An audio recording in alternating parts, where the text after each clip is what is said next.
If you're like me and are enjoying the warmer temps that we've been having throughout November, then you'll be very glad you stuck around for more Explore Tulsa. Oh, especially if you're looking for something fun and interesting to do outdoors.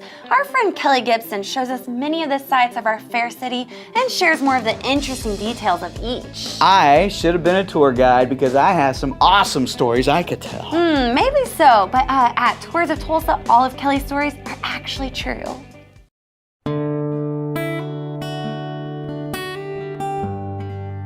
Tulsa is home to 3 of the largest Methodist churches in our country. Boston Avenue United Methodist Church is one of those churches in our beautiful city of Tulsa.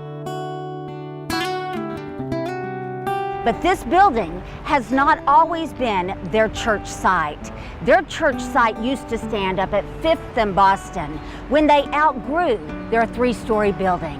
And as good Methodists can do, they put together a committee and they sent a plea nationwide to all the artists in our country to see who might study Methodist symbolism, and if they would study that, what might an Art Deco church building look like. They found their artist right here in Tulsa, Oklahoma. Her name, it was a woman, Ada Robinson, and this was in 1927. They found Ada Robinson, who happened to be a Central High School art teacher.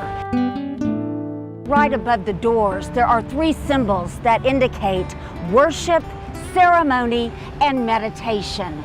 But if you take your eyes on up, do you see the 3 horsemen that are up there?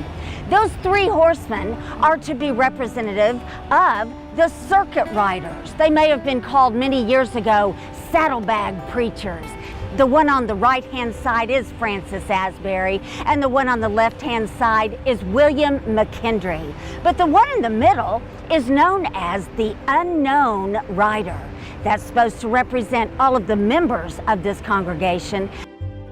Notice above the windows and above the doors, there are arched down lines, and that is supposed to represent all God's love, God's outpouring of love on all who enter into this building.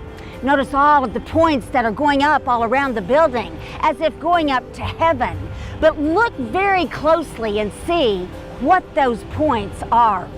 There are actually 62 praying hands, and the praying hands are open, and that is for the prayers to go up and divine answers to come down. All total, there are 1,200 Art Deco praying hands. Even the top of the steeple of the 15-story tower is to represent the praying hands. This is Oklahoma limestone, and unique to Oklahoma limestone, this is a self-cleaning stone. The sun bakes it and the rains are gonna wash it off.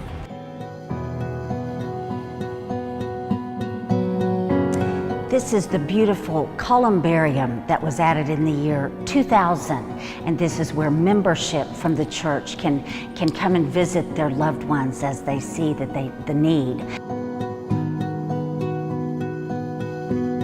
We're now standing in the beautiful sanctuary, and again, this pink mauve color follows us into this sanctuary. 2 things that the color pink mean. Number 1, it's the color of healing, but number 2, it is the greatest drawer of light. The altar is to represent where Jesus gave his life for each one of us. On the altar, that Bible is always facing the congregation, not facing the pulpit, and there are always 2 candles representing fully human and fully divine. That beautiful mosaic that is behind the pulpit area that was added in 1960, 750,000 pieces of tile. And it is supposed to be the light that is coming from that beautiful 13-foot cross that has indentions, and the indentions are to represent where there was once someone hanging there, but that person is now raised from the dead. Everything on the exterior of the building as well as on the interior of the building has a meaning. Come and find out what all this church has to tell you about this beautiful Boston Avenue United Methodist Church.